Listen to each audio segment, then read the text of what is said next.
Mintalah tolong kepada Allah dengan memperbanyak sujud, artinya memperbanyak sholat. Jadi selain dibaguskan sholatnya, waktunya tepat waktu, tempatnya di masjid, terutama lelaki berjamaah, jangan sampai mau sholat sendirian rugi ya. Kemudian usahakan diperbanyak dengan sholat-sholat sunnah lainnya, nawafil, termasuk tahajud. Orang yang nggak tahajud itu bukan orang terpilih. Kita sering merasa musibah hilang uang, salah. Hilang tahajud itu musibah tuh. Hilang kebagian berjamaah itu musibah. Hilang sholat tepat waktu itu musibah. Hilang dunia nggak ada apa-apanya, tapi hilang kedudukan di sisi Allah itu musibah. Ayo Pak, Bu, ini tiap subuh penuh kayak gini. Amin gitu Pak. Jangan sholat di rumah terus. Ada bapak-bapak, saya sholatnya jamaah sama istri Pak. Ya kalau gitu mau ngapain kita bangun masjid? Kalau jamaah di rumah terus ya. Ayo ke masjid. Siap? Dari sini ke kota berapa kilometer kalau kerja? 12 kilometer. Suka sepedahan 10 kilometer, lari 5 kilometer, ke masjid 20 meter nggak kuat, pengen digotong ya, pengen digotong, pengennya di depan imam, Tiga, apa lagi amalan ibadah yang disukai Allah selain sholat? Quran. Quran hadirin. Nabi Nuh apa mukjizatnya? Bikin perahu ya. Nabi Nuh, Nabi Musa tongkat, Nabi Isa menghidupkan orang mati, menyembuhkan yang lepra dan hal lainnya. Waktu bayi udah bisa bicara. Nabi Saleh unta itu.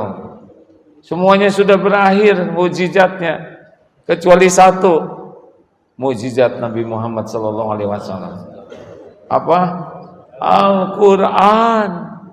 Ini luar biasa. Kita ketemu terus dengan mukjizat. Barokah. Baca Quran berkah. Baca terjemahnya berkah. Baca tafsirnya berkah. Menghafal berkah. Apalagi mengamalkannya berkah, mendakwahkannya berkah.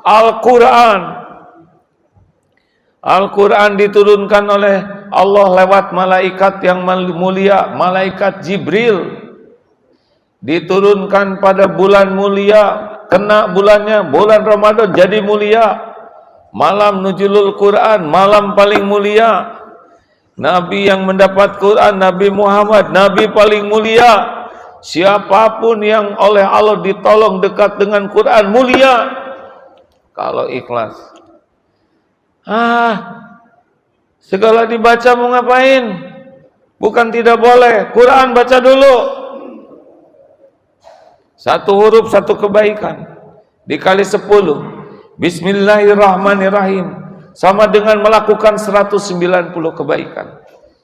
Baca surat Al-Baqarah 2 juz 4 lembar, 286 ayat, 250.500 huruf. Sekali baca surat Al-Baqarah sama dengan melakukan 1/4 juta lebih kebaikan.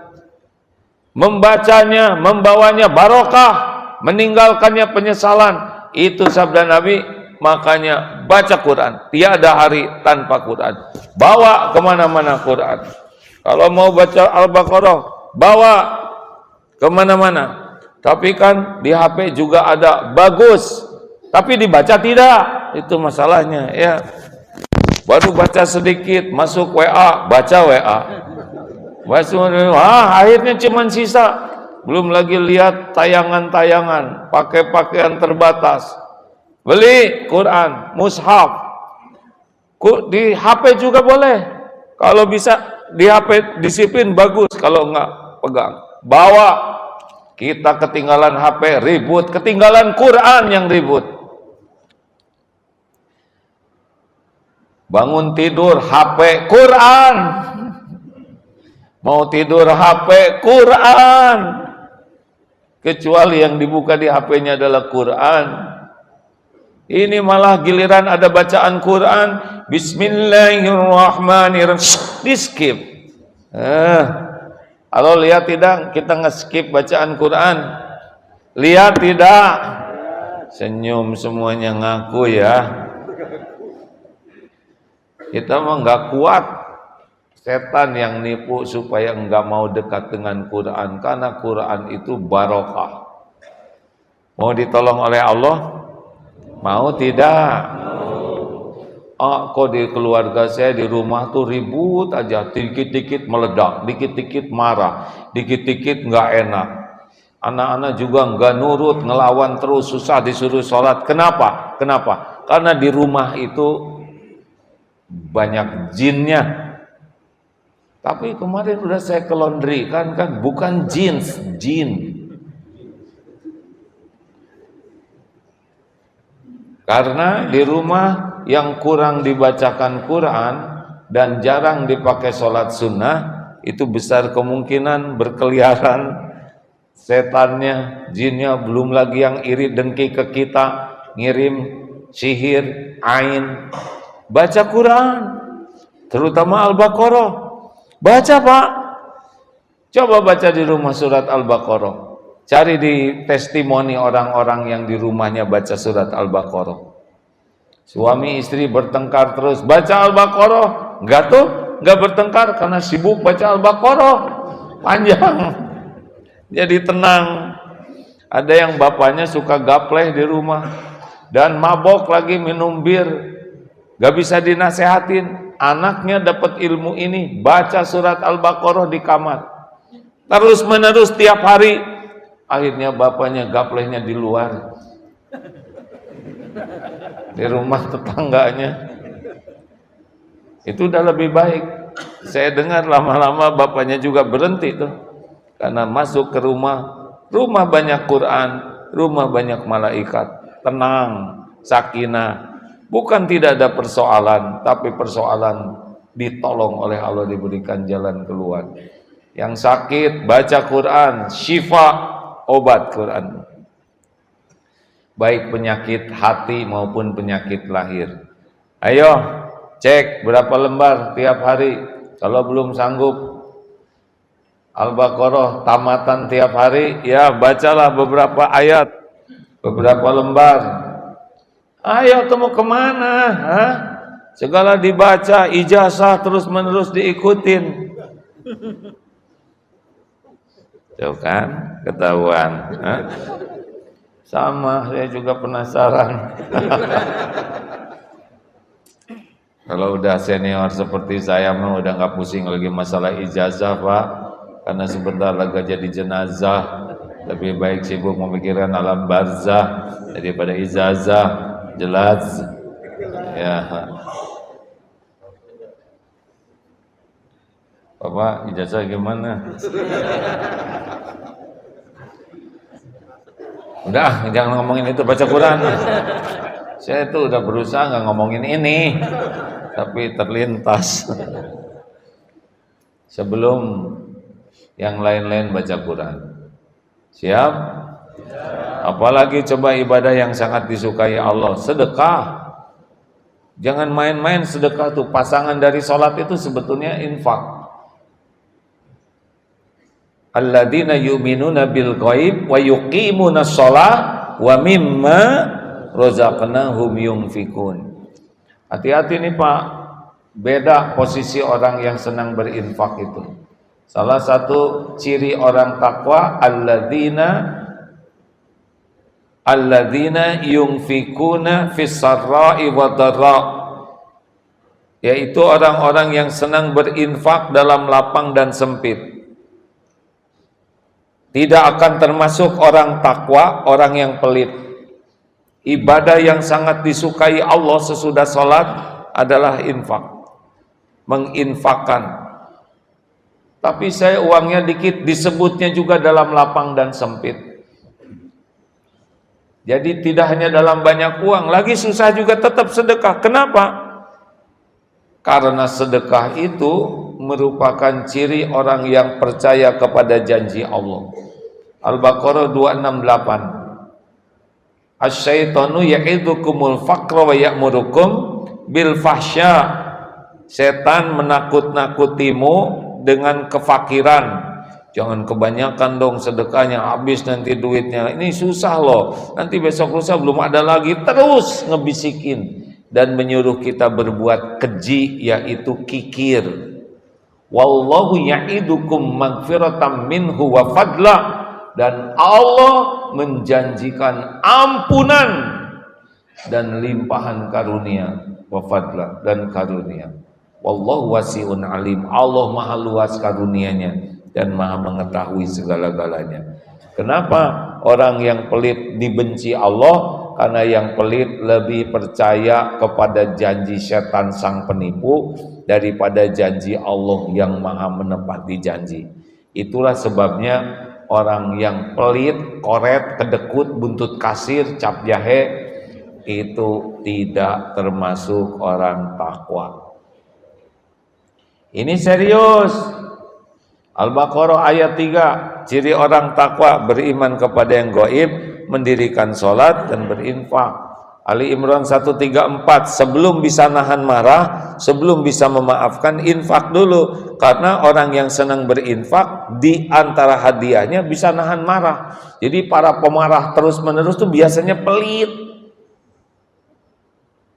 Kenapa? Karena orang yang senang berinfak dengan ikhlas sudah pindah dari ego senang menyenangkan diri dengan senang menyenangkan orang lain. Pemarah itu senang menyenangkan diri, menahan marah itu adalah menyenangkan yang lain. Makanya urutan-urutannya berinfak, menahan marah, memaafkan. Wallahu yuhibbul muhsinin, balas dengan kebaikan. Siap-siap yang banyak marah, hidupnya ribet ya. Nggak usah pakai marah-marah. Yang cakep aja marah-marah jadi jelek. Udah segitu aja. Apalagi selanjutnya? 1, hati harus tulus. 2, ibadah harus bagus. Tuh ibadahnya tuh ya, sholat, infak, baca Quran, diantaranya itu. Tambah yang lainnya. Apalagi hidup harus lurus, nggak usah macam-macam. Kenapa? In ahsantum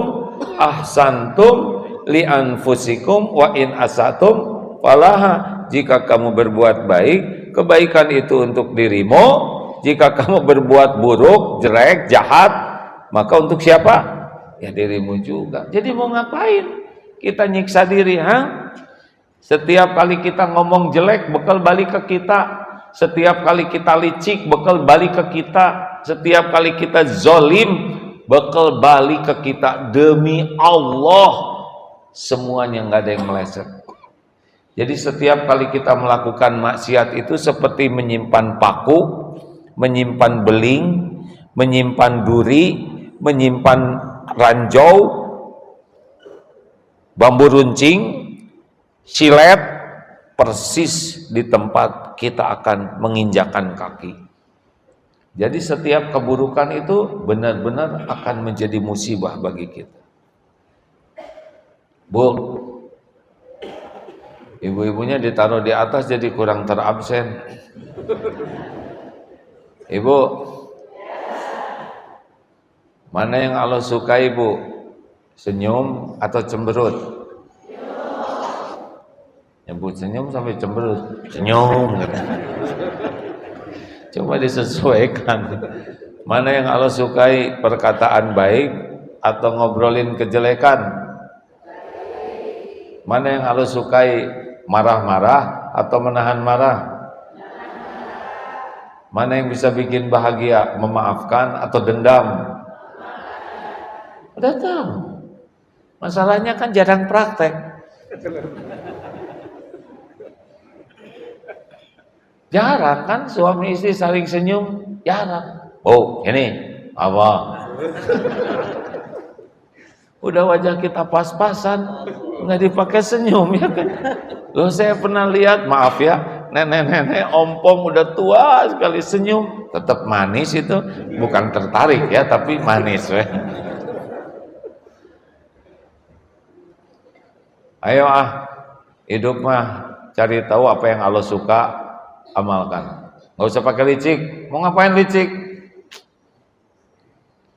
Kemarin dapat informasi nih dari pelatihan. Ini ada order pelatihan bagus, mendadak, besar omsetnya, tapi harus dipotong 5% duluan. Terus ditanya, diterima tidak? Tidak. Bagus. Mau ngapain? Gak mau diterima. Uangnya bisa dapat, barokahnya tidak ada. Kalau kita makan uang haram, dengar. Kalau kita makan uang haram, mengalir pada diri kita itu darah yang berisi keharaman. Nanti ke otak, otaknya mikir haram. Ke mata, matanya pengen lihat yang haram. Ke mulut, mulutnya ngomong yang haram. Maaf ya, dia akan melakukan yang haram. Gak usah heran kalau orang suka korupsi, dia bakal berzina. Gak usah heran karena udah haram. Kasih makan ke anak, anaknya bengal. Hati-hati, lempeng-lempeng aja. Jadi orang jujur, Allah yang ngasih rezeki. Jadi maling juga tetap Allah yang ngasih rezeki. Bedanya jujur barokah. Kalau maling haram, nggak akan tenang, nggak akan bisa bikin bahagia. Tidak bisa. Tidak penting bagi kita masalah banyak uang. Yang penting tiap perlu. Jawab. Tidak penting bagi kita banyak uang. Yang penting tiap perlu. Salah, bukan ada. Cukup. Ada juga nggak cukup, stres. Coba, Bapak perlu 5 juta, ada 5.000, stres tidak? Jadi bukan tiap perlu ada, tapi tiap perlu. Ulangi, tiap perlu banyak atau cukup? Sekarang Bapak punya sepatu banyak, 20 pasang, tidak ada yang cukup, yang gimana? Tetap nyeker, benar tidak? Benar atau benar? Kalau saya sih nggak pengen jadi orang kaya harta. Kalau harta sih tiap perlu cukup, itu aja. Perlu buat makan? Jawab. Perlu buat makan? Cukup. Perlu buat bagi-bagi makanan? Bikin rumah makan gratis? Beres. Perlu buat anak sekolah? Jawab. Perlu buat nyekolahin tetangga? Bikin sekolah? Begitulah ya. Buat bayar kontrakan? Bosan ngontrak, pengen beli rumah? Kurang pengen 5 rumahnya? Bagus sekali, Perlu buat sedekah 5 juta, 5 miliar, 5 triliun. Itu. Apa artinya kaya? Enggak jelas. Yang jelas itu cukup. Betul? Serius ini. Nah, wa may yatawakkal 'alallah fahuwa hasbuh. Nggak usah macam-macam, lempeng-lempeng aja hidupnya ya. Apa yang Allah suka lakukan, apa yang Allah tidak suka tinggalkan. Memang tidak sesederhana ceramah, tapi nggak ada bahagia dalam dosa. Apa Bapak pikir koruptor itu bahagia? Nggak mungkin, nggak mungkin Pak. Mau malingnya aja udah stres, takut gagal. Udah dapat makin stres, takut ketahuan. Nyembunyiinnya aja pusing Pak. Makanya pusing.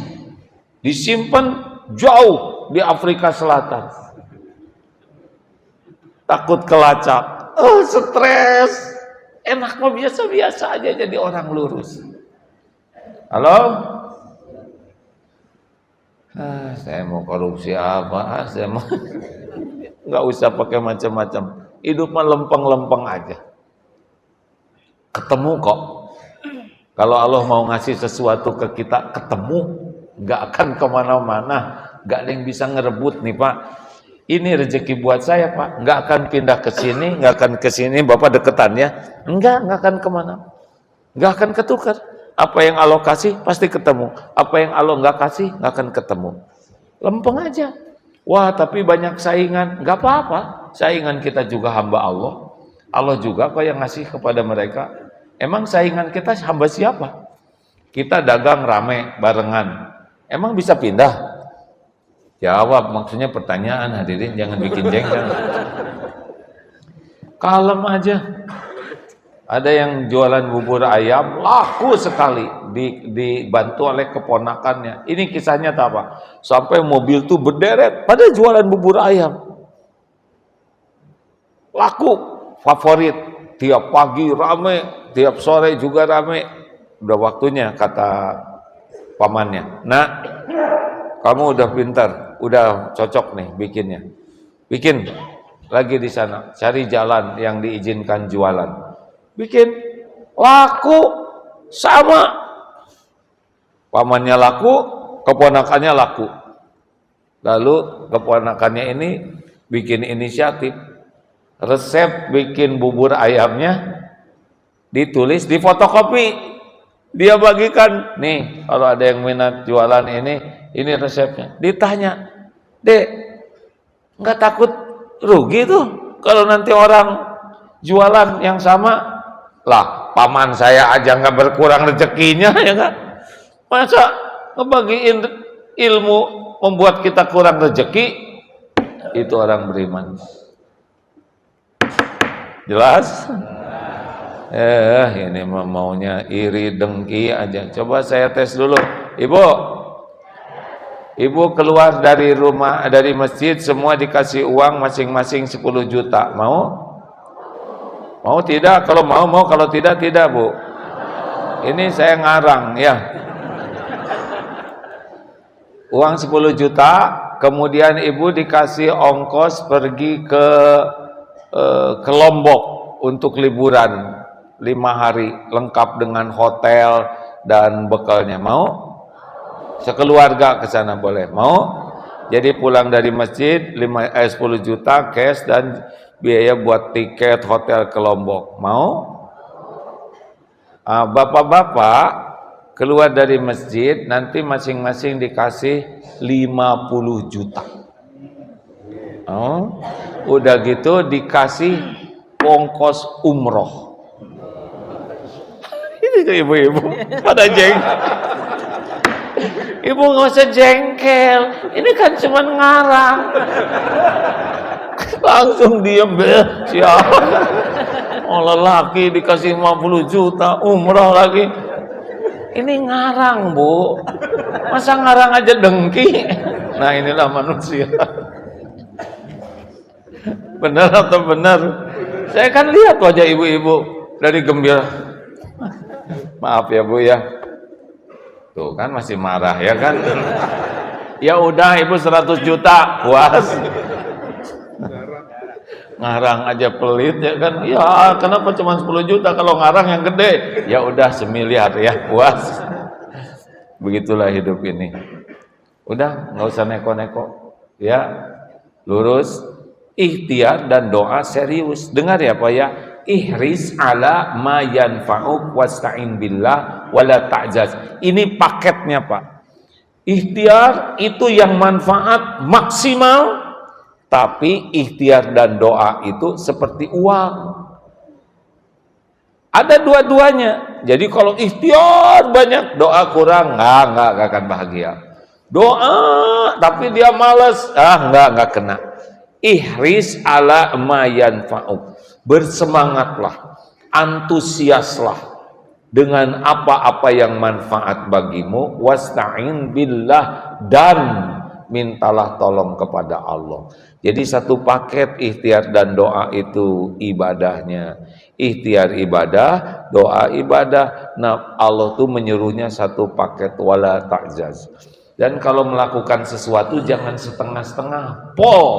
Ihsan itu wa ahsinu innallaha yuhibbul muhsinin. Ini profesional tuh, ini dalilnya.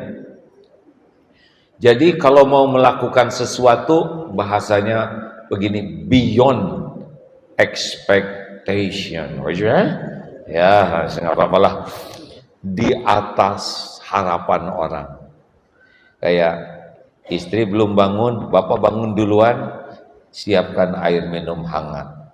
Bu, bangun, kasih. Ini di atas ekspektasi, betul tidak?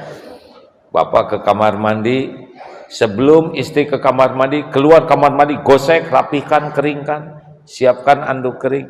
Istri masuk, itu biar. Istri keluar dari kamar mandi, lihat tempat tidur, dirapihkan oleh suami. Nah, itu dia namanya suami idaman yang langka, ya. Tapi ada loh yang kayak gitu, Pak.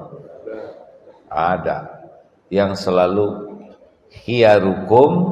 khiyarukum linisaihim, sebaik-baik lelaki yang paling baik kepada istrinya, beyond, di atas ekspektasi.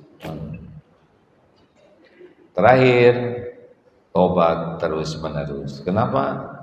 Karena semua bala musibah diundang oleh dosa. Balapan, Pak, kita terus-terusan bikin dosa nih. Tiap ketemu orang juga dosa nih. Mata suka meremehkan, tiap bicara juga sering dosa. Ini saya ceramah, harus istighfar ini.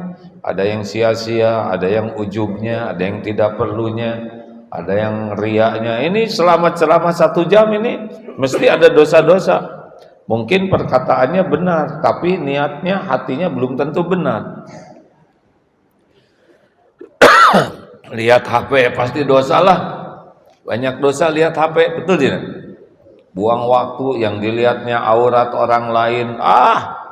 Kalau kurang istighfar, tiap dosa itu seperti tinta hitam ngotorin hati. Makanya kalau kurang istighfar, hitam tuh hatinya. Dan tiap dosa berbuah gelisah. Tiap dosa akan mendatangkan musibah. Wa ma asobakum min musibatin fabima kasabat aydikum wa ya'fu an katsir. Asy-Syura ayat 30. Musibah apapun yang menimpamu karena dosamu sendiri. Sebelum berubah jadi musibah, segera tobat. Sholat 5 waktu tuh seperti di depan ada sungai, 5 kali mandi. Makanya mau sholat itu semangat, karena itu menghapuskan dosa-dosa kecil. Rasulullah SAW berjalan bawa tongkat lalu memukul sebuah pohon, berguguran daun-daunnya karena memang kering. Lalu bersabda kepada sahabat 4 kalimat. Subhanallah walhamdulillah wala ilaha illallah wallahu akbar, menggugurkan dosa seperti gugurnya daun-daun. Oleh karena itu Bapak Ibu sekalian, kurangin ngobrol. Mau ngapain segala diobrolin juga nggak beres, betul ya? Lebih baik banyak istighfar, banyak zikir-zikir penggugur dosa. Kalau dosa kita berguguran terus, hati tenang, Pak. Man lazimal istighfar ja'alallahu lahu min kulli hammin farajan. Barang siapa yang terus menerus istighfar, 1, Allah akan melapangkan dari kegelisahan hatinya. Gelisah, cemas, stres itu lapang. 2, wa min kulli daikin makhrajan, ada jalan keluar. Apa aja masalahnya, masalah keluarga, masalah uang. Dan yang ketiga, wa razaqahu min haitsu la yahtasib, dan Allah akan memberikan rezeki dari tempat yang tidak diduga-duga. 1, hati harus tulus ya melakukan apapun. Yang kedua, ibadah harus bagus, terutama sholat, infak, dan Quran. Yang keempat, yang keberapa? Ketiga, hidup harus lurus, artinya jaga akhlak, jangan macam-macam.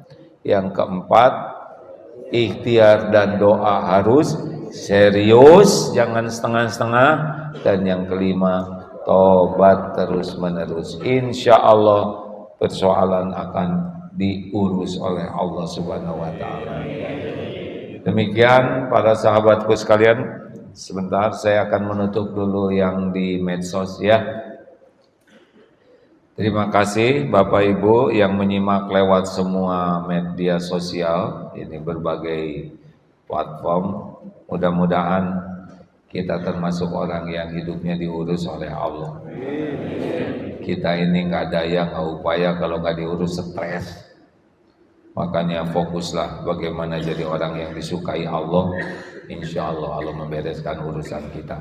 Mengurus alam semesta saja gampang bagi Allah, apalagi persoalan kita yang sangat cetek, tidak ada apa-apanya ini.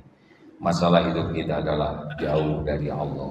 Maka teruslah minta supaya jadi ahli takwa. Allahumma ati nafsi taqwaha wa zakkiha anta khairu man zakkaha anta waliyuha wa maulaha. Amin ya rabbal alamin. Assalamualaikum warahmatullahi wabarakatuh.